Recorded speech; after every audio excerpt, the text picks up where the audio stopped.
오늘 이 본문은 우리가 너무나도 잘 알고 있는 말씀이 기록이 되어 있습니다. 바로 오병이어의 기적이 나오고 있는 본문의 말씀입니다. 그런데 저는 오늘 이 익숙한 말씀 속에서 우리가 미처 바라보지 못했던 한 가지의 진실을 이 시간 함께 나누고자 합니다.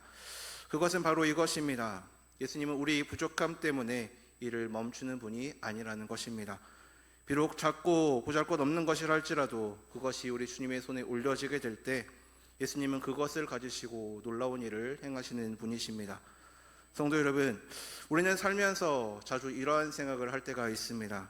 내가 가진 것이 너무나도 적다. 나는 부족하다. 내 믿음은 약하고 내 형편은 초라하고 내 능력은 보잘것없다. 그래서 늘 주님 앞에 나아가는 것을 주저하기도 합니다. 내가 가진 것을 또한 내어놓는 것을 또한 두려워하기도 합니다. 혹시 가지고 나가면 창피를 당하진 않을까? 혹시 가지고 나가면 이것이 아무 소용은 없지는 않을까? 그런 마음이 우리의 발걸음을 늘 붙잡을 때가 있습니다.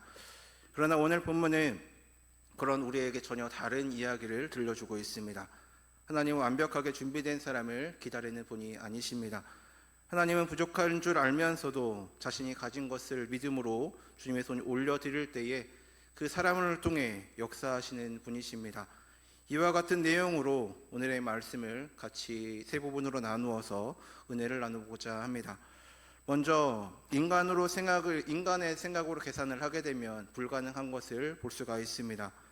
본문 5절 말씀을 보게 되면 예수님께서 눈을 들어 큰 무리가 자기에게 나오는 것을 보시고 빌립에게 이렇게 먼저 물으십니다. 우리가 어디서 떡을 사서 이 사람들을 먹이겠느냐라고 먼저 물으십니다. 그런데 이 요한복음의 저자 요한은 6절에서 매우 중요한 코멘트를 붙이고 있는 것을 볼 수가 있습니다. 이렇게 말씀하심은 친히 어떻게 하실지를 아시고 빌립을 시험하고자 하십니다 라고 말을 합니다.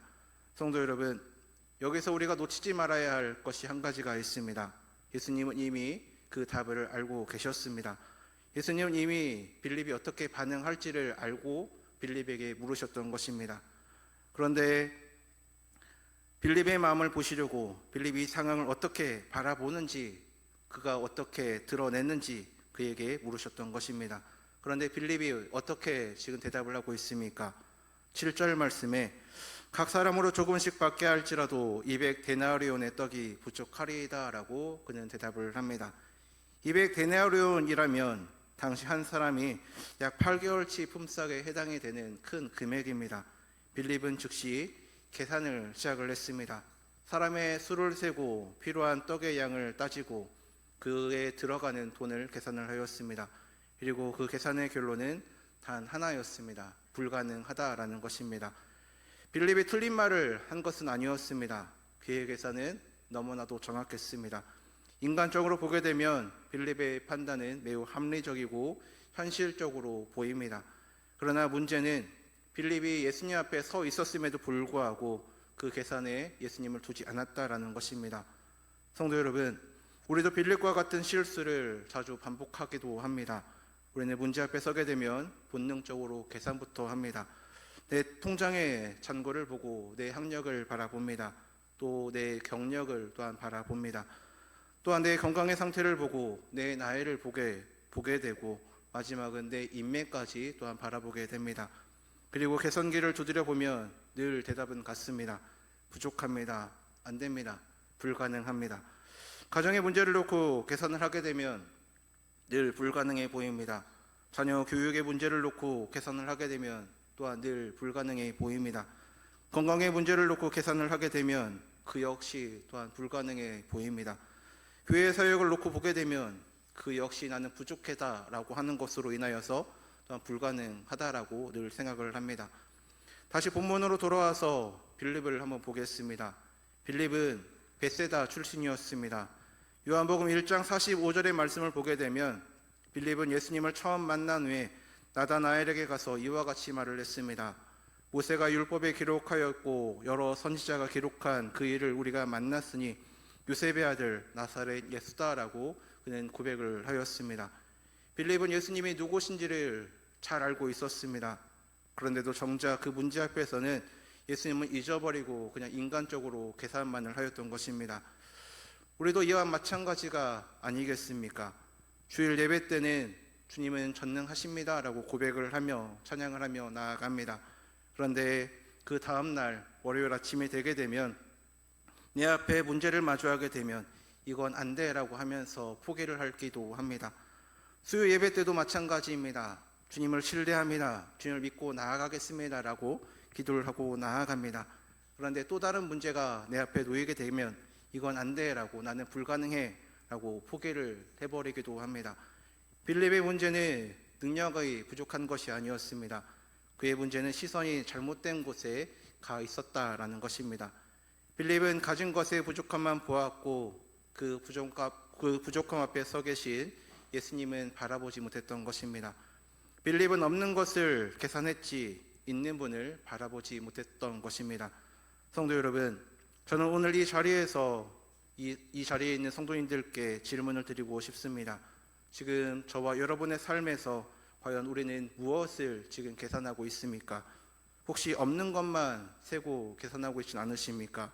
또한 부족한 것만 나열하고 계신 않으십니까?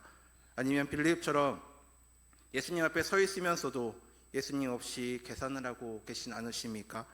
계산을 하게 되면, 인간적으로 계산을 하게 되면 늘 모든 것이 불가능해 보입니다. 인간의 산수로는 하나님의 기적을 풀 수가 없기 때문입니다. 계산기를 내려놓고 예수님을 올려다볼 때 비로소 우리는 불가능 너머에 있는 그 하나님을 바라볼 수가 있게 되는 것입니다. 두 번째는 우리가 가진 것이 부족해도 주님 앞에 가지고 나아가야 하는 것입니다. 빌립이 계산기를 꺼내들고 불가능합니다 라고 말하는 그 순간 또 다른 제자가 한 발짝 앞으로 나온 것을 볼 수가 있습니다. 8절과 9절 말씀을 보겠습니다. 제자 중 하나 곧 시몬 베드로의 형제 안드레가 예수께 여짜오되 여기 한 아이가 있어 보리떡 5개와 물고기 2마리를 가지고 있나이다. 그러나 그것이 많은 사람에게 얼마나 되겠습니까? 라고 말을 합니다. 성도 여러분, 이 안드레의 말을 자세히 한번 들여다보시기를 바랍니다. 안드레도 현실을 인지하고 있었습니다. 9절 하반절의 말씀을 보게 되면 그도 계산할 줄 알았습니다. 그것이 이 많은 사람에게 얼마나 되겠습니까? 라고 말을 합니다. 이 말 속에는 분명한 자각이 담겨져 있습니다. 이것으로는 턱없이 부족하다라는 것입니다. 안드레도 빌립도 똑같은 현실을 인지하고 있었습니다.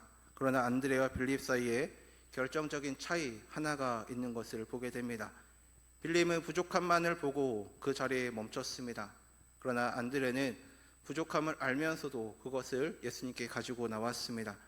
빌립은 안 됩니다 라고 해서 끝났지만 안드레는 안 될 것 같지만 그래도 가지고 나왔던 것입니다. 이것이 바로 믿음의 모습입니다. 믿음은 부족함이 없는 상태가 아닙니다. 또한 믿음은 부족함을 모르는 것도 아닙니다. 믿음이란 부족한 줄 알면서도 보잘것 없는 줄로 알면서도 그래도 그것을 예수님의 손에 올려드리는 것입니다. 안드레가 예수님께 가지고 나온 것이 무엇입니까? 보리떡 5개와 물고기 2마리입니다. 그것도 자기의 것이 아니라 한 아이의 도시락을 가지고 나왔습니다. 보리떡은 당시 가난한 사람들이 먹던 가장 흔한 빵이었습니다. 밀떡이 아니라 보리떡이었습니다. 물고기 2마리도 갈릴리 호수에서 잡은 작은 생선을 소금에 절인 것으로 반찬이라고 하기에도 아주 소박한 것이었습니다. 성인 남자 한 명의 한 끼 식사로도 빠득한 양, 그것이 안드레가 예수님 앞에 가지고 나아간 전부였습니다. 남자만 5,000명이었으니 여자와 아이를 합치게 되면 10,000명 이상이 그 자리에 있었을 것입니다. 인간적으로 생각하게 되면 이것은 웃음거리로 될 수밖에 없는 일이었습니다. 10,000명 앞에 보리떡 5개와 물고기 2마리를 내미는 것, 그것은 또한 창피를 당할 수 있는 일일 수도 있었습니다. 그러나 안드레는 그래도 그것을 예수님께 가지고 나아갔습니다. 그렇다면 안드레는 왜 이것을 예수님께 가지고 나아갔겠습니까? 안드레는 보리떡 5개와 물고기 2마리가 10,000명을 먹일 수 있다라고 생각해서 가지고 나아간 것이 아닙니다. 안드레는 자기가 가진 것이 충분하다라고 확신을 해서 또한 가지고 나아간 것도 아닙니다. 안드레가 가지고 나아간 단 하나의 이유, 그것은 그것을 받으실 분이 예수님이기 때문에 그것을 그는 가지고 나아갔던 것입니다. 안드레의 시선은 그 보리떡과 물고기에 있지 않았습니다. 안드레의 시선은 예수님을 향해 있었던 것입니다. 보리떡과 물고기의 양이 아니라 예수님의 크기를 보았기 때문에 안드레는 그것을 부끄러워하지 않고 가지고 나아갈 수 있었던 것입니다. 성도 여러분, 우리 하나님께서는 완벽하게 준비된 사람을 찾고 계신 것이 아닙니다. 하나님은 모든 것을 또한 갖춘 사람을 기다리고 계신 분이 아닙니다. 하나님은 부족한 줄 알면서도 떨리는 손으로 자신이 가진 것을 주님의 손에 올려드리는 그 사람을 사용하시는 분이십니다. 모세는 하나님의 부르심 앞에서 나는 입이 뻣뻣하고 혀가 둔한 자입니다 라고 말을 하였습니다. 그러나 하나님은 모세의 입이 아니라 모세의 순종을 보셨고 그를 통해 이스라엘 민족을 애굽에서 건져내 주셨습니다. 또한 기드온은 나는 므낫세 중에 가장 약한 집안이요 나는 내 아버지 집에서 가장 작은 자다라고 말을 하였습니다. 그러나 하나님은 300명의 군사로 미디안 군대를 물리치는 승리를 기드온에게 주셨습니다. 다윗은 어떻습니까? 다윗은 골리앗 앞에서 갑옷과 칼도 다 내려놓고 시냇가에서 매끄러운 돌 5개를 집어들었습니다. 세상의 눈으로 보게 되면 참으로 무모한 행동입니다. 그러나 다윗은 그 돌을 만군의 여호와 이름으로 던졌고 골리앗은 쓰러졌습니다. 성도 여러분, 지금 이 패턴이 보이십니까?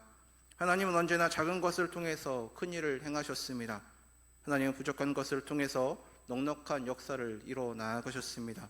그렇다면 왜 이와 같이 역사를 하셨겠습니까? 바울이 고린도후서 4장 7절에서 이와 같이 말을 하고 있습니다. 우리가 이 보배를 질그릇에 가졌으니 이는 심히 큰 능력은 하나님께 있고 우리에게 있지 아니함을 알게 하려 함이다 라고 그는 말합니다. 하나님의 부족한 우리를 사용하신 이유는 그 능력이 하나님께 있음을 모든 사람에게 알게 하시기 위해서입니다. 그러므로 부족함은 하나님을 섬기지 못할 이유가 되지 않습니다. 오히려 부족함은 하나님의 능력이 나타나는 귀한 통로가 되는 것입니다. 지금 저와 여러분의 손에 무엇이 있으십니까? 작은 믿음이 있으십니까? 괜찮습니다. 그 작은 믿음을 주님의 손에 올려드리시기를 바랍니다. 넉넉하지 못한 물질이 또한 있으십니까? 그 정성을 주님의 손에 올려드리시기를 바랍니다. 또한 연약한 몸이 있으십니까? 그 연약한 가운데 드리는 그 기도를 주님의 손에 올려드리시기를 바랍니다. 또한 교회 가운데 서툰 봉사가 있으십니까? 그 마음을 주님의 손에 올려드리시기를 바랍니다. 그럴 때 우리 주님께서 귀하게 사용하여 주실 것입니다. 안드레가 가져간 것은 보리떡 5개와 물고기 2마리 뿐이었습니다. 그러나 그것이 예수님의 손에 올려졌을 때 10,000명이 넘는 사람들이 배불리 먹었습니다. 중요한 것은 우리가 가져간 것의 크기가 아닙니다. 중요한 것은 그것을 받으시는 분의 크기입니다. 마지막으로 3번째는 예수님께서는 그것을 감사하시고 축사하신 후에 나누어 주신 것을 보게 됩니다. 오늘 말씀의 핵심 중에 핵심으로 한번 들어가 보겠습니다. 예수님이 보리떡 5개와 물고기를 받으시고 어떻게 행하셨습니까? 11절에 이렇게 기록이 되어 있습니다. 예수께서 떡을 가져 축사하신 후에 앉아있는 자들에게 나눠주시고 물고기도 그렇게 그들의 원대로 주시니라 라고 말을 합니다. 여기서 주목하고 싶은 단어가 한 가지가 있습니다. 축사하신 후에. 이 축사라는 말은 헬라어로 유카리스테오라고 말을 하는데 이것은 감사하다라는 뜻이 담겨져 있습니다. 예수님은 보리떡을 손에 들고 감사 기도를 드리셨습니다. 이것이 얼마나 놀라운 장면인지 한번 생각을 해보겠습니다. 10,000명이 넘는 사람들이 배고파 기다리고 있고 손에 들린 것은 고작 보리떡 5개 뿐입니다. 보통 사람 같으면 이 상황을 어떻게 바라보겠습니까? 한숨을 쉬었을 것입니다. 또한 걱정했을 것입니다. 혹은 불평했을 수도 있습니다. 이것밖에 안 되느냐? 이것이 무엇이 되겠느냐라고 말할 수도 있습니다. 그러나 예수님은 그 부족한 것을 들고 오히려 감사하셨습니다. 예수님은 없는 것을 보시고 한탄한 것이 아니라 있는 것을 보시고 감사하셨습니다. 이것이 바로 예수님의 시선입니다. 예수님은 빈 광야를 보지 않으시고 가져온 것을 바라보셨습니다. 예수님은 부족한 양을 보지 않으시고 그것을 가져온 마음을 보셨습니다. 예수님은 10,000명과 5개의 차이를 한탄하지 않으시고 5개가 여기 있다는 사실에 오히려 감사하셨습니다. 성도 여러분, 이 예수님의 시선이 우리에게 가르쳐 주는 것이 있습니다. 기적은 불평에서 시작이 되지 않는다라는 것입니다. 기적은 감사에서 시작되는 것입니다. 주님의 손에 올려진 것에 대하여 주님이 감사하실 때 그때 기적의 문이 열린 것을 보게 됩니다. 예수님이 감사 기도를 드리신 후에 떡을 떼어 나눠 주셨습니다. 그런데 그때 놀라운 일들이 나타납니다. 나누면 나누어 줄수록 줄어야 할 그 떡이 나누면 나눌수록 그 떡이 늘어났습니다. 5개의 떡이 50명을 먹이고 500명을 먹이고 10,000명 이상의 사람들이 배불리 먹고도 남았습니다. 11절 하반절의 마지막 절을 보게 되면 그들의 원대로 주셨다라고 기록되어 있습니다. 조금씩 나누어 준 것도 아닙니다. 아쉬운 대로 한 입씩 준 것도 아니었습니다. 각 사람이 원하는 만큼 배부르도록 그 떡을 나누어 주셨습니다. 하나님의 은혜는 이처럼 인색하지 않습니다. 하나님의 은혜는 늘 풍성하게 임합니다.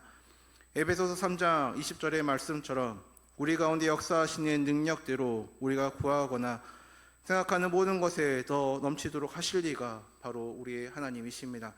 그리고 다시 본문으로 보게 되면 12절과 13절의 말씀을 보겠습니다. 그들이 배부른 후에 예수께서 제자들에게 이르시되 남은 조각을 거두고 버리는 것이 없게 하라 하심으로 이에 거두니 보리떡 5개로 먹고 남은 조각이 12바구니에 찼더라 라고 말씀합니다.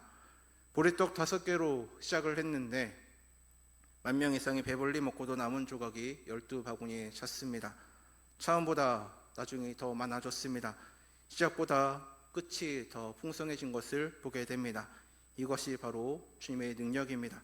주님의 손에 올려진 것은 주님의 손을 거치고 나면 반드시 처음보다 더 커지고 더 풍성해지고 더 넘치게 되는 것입니다. 성도 여러분, 12바구니라는 숫자에도 의미가 담겨져 있는 것을 보게 됩니다. 제자가 12명이었습니다. 마치 하나님이 각 제자에게 한 바구니씩 돌려주신 것과 같은 것입니다. 너희가 나에게 드린 것을 보아라. 내가 쓰고도 이만큼이나 남는다. 나를 신뢰하고 드린 것이 결코 헛되지 않았음을 너희 눈으로 확인해 보라는 것입니다. 이것이 바로 12바구니의 또한 메시지입니다. 하나님께 드린 것은 사라지는 것이 아닙니다. 하나님께 맡기는 것은 또한 잃어버리는 것이 아닙니다. 주님의 손에 올려진 것은 주님의 손 안에서 반드시 열매를 맺게 됩니다. 지금 여러분이 주님께 드리고 있는 것이 있다면 그것이 아무리 작아 보여도 낙심하지 마시기를 바랍니다. 여러분이 주님을 위해 쓰고 있는 시간이 아무리 짧아 보여도 포기하지 마시기를 바랍니다. 여러분이 주님께 바치는 그 헌신이 아무리 작아 보일지라도 그만두지 마시고 하나님께 늘 순종하며 믿음으로 나아가시기를 바랍니다. 그것이 바로 주님의 손에 있기 때문입니다. 주님의 손에 있는 것은 주님이 감사의 기도를 드리시고 주님이 떼시고 주님이 나눠주시면 반드시 많은 사람을 살리는 통로가 될 것입니다. 성도 여러분의 가정을 주님의 손에 올려드리시기를 바랍니다. 주님이 그 가정을 축복의 통로로 만들어 주실 것입니다. 저와 여러분의 자녀를 또한 주님의 손에 올려드리시기를 바랍니다. 주님이 그 자녀를 하나님의 나라를 위한 귀한 일꾼으로 세워나가실 것입니다. 성도 여러분의 건강을 또한 재정을 미래를 주님의 손에 올려드리시기를 바랍니다. 주님은 그 모든 것 위에 감사의 기도를 드리시고 우리가 상상할 수 없는 생각으로 방식으로 그것을 채우시고 넘치게 해 주실 것입니다. 성도 여러분, 오늘 이 말씀을 마무리하면서 저는 여러분과 함께 이 오병이어 너머에 있는 더 크고 깊은 진실을 다시 한번 나누고 싶습니다. 이 오병이어의 기적은 그 자체로 끝나는 이야기가 아닙니다. 이 기적은 더 위대한 기적, 더 놀라운 사건을 가리키고 있는 표적입니다. 요한복음 이 사건을 기적이라고 하지 않고 표적이다라고 말을 합니다. 표적이 무엇입니까? 더 큰 것을 가리키는 손가락입니다. 그렇다면 이 오병의 표적은 지금 무엇을 가리키고 있는 것이겠습니까? 이 사건 직후에 예수님은 이와 같이 말씀을 하셨습니다. 요한복음 6장 35절에 예수께서 이르시되 나는 생명의 떡이니 내게 오는 자는 결코 줄이지 아니할 터이요 나를 믿는 자는 영원히 목마르지 아니하리라 라고 말씀하셨습니다. 보리떡 5개와 물고기 2마리로 10,000명을 먹이신 예수님께서는 사실 자신이 생명의 떡이심을 선포하고 계셨던 것입니다. 그날 광야에서 사람들의 배를 채우신 떡은 예수 그리스도 자신을 가리키는 그 표적이었던 것입니다. 성도 여러분, 이 진실을 더 깊이 한 번 더 들여다보시기를 바랍니다. 안드레가 보리떡 5개와 물고기 2마리를 주님께 올려드렸을 때에 무슨 일이 일어났습니까? 예수님은 그 떡을 떼셨습니다. 떡이 떼어졌고 쪼개어졌고 찢어졌습니다. 그리고 그 찢어진 떡이 사람들에게 나누어졌을 때에 사람들을 살리는 떡이 되었습니다. 배고픔에서 건져졌고 광야에서 먹이심을 받았습니다. 성도 여러분, 이것이 십자가에서 일어난 일의 그림자가 아니고 무엇이겠습니까? 예수 그리스도로 하나님의 아들이신 그분이 이 땅 가운데 오셨습니다. 그리고 자기 자신을 하나님 아버지의 손에 친히 올려드리셨습니다. 겟세마네 동산에서 피땀을 흘리시며 이와 같이 기도를 하셨습니다. 아버지여, 만일 할만하시거든 이 잔을 내게서 지나가게 하옵소서. 그러나 나의 원대로 마시옵고 아버지의 원대로 하옵소서라고 기도하셨습니다. 예수님은 자기 자신을 또한 자기의 몸을 자기의 생명을 아버지의 손에 올려드리셨습니다. 그리고 그 떡이 떼어지듯이 예수님의 그 몸이 십자가 위에서 찢어지셨습니다. 채찍의 살이 찢어지셨고 가시 면류관에 찔리시고 못의 2손과 2발이 뚫리셨고 창에 옆구리를 찔리셨습니다. 그런데 그 찢어짐을 통해서 무슨 일이 우리 가운데 일어났습니까? 만명의 떡을 먹고 살아났듯이 수천 년의 역사 동안 셀 수 없는 많은 영혼들이 예수 그리스도의 찢어진 몸을 통해서 영원한 생명을 얻었습니다. 우리의 죄가 용서를 받았습니다. 우리의 저주가 풀렸고 우리의 사망이 생명으로 바뀌었습니다. 하나님과의 단절된 관계가 회복이 되었습니다. 광야 같은 이 세상에서 굶주림에 헤매던 우리가 생명의 떡을 먹고 영원히 목마르지 않게 되었습니다. 이것이 바로 복음입니다. 보리떡 5개가 주님의 손 안에서 만명을 살린 떡이 되었듯이 예수 그리스도의 몸이 하나님 아버지의 뜻 안에서 온 인류를 살리는 생명의 떡이 되었습니다. 그리고 성도 여러분, 이 12바구니를 다시 한번 기억하시기를 바랍니다. 만명이 배불리 먹고도 12바구니가 남았습니다. 예수님의 십자가도 마찬가지입니다. 2000년 전 골고다 언덕에서 단 한 번 드려진 그 희생은 2000년이 지난 오늘도 여전히 우리 가운데 넘쳐나고 있습니다. 그 은혜는 소진되지 않습니다. 또한 그 능력은 다함이 없습니다. 오늘 이 시간 이 자리에서도 예수 그리스도의 십자가 은혜는 여전히 흘러 넘치고 있습니다. 저와 여러분의 죄가 아무리 크다 해도 그 은혜보다 더 크지는 못합니다. 저와 여러분의 상처가 아무리 깊다 해도 그 사랑보다 깊지는 않습니다.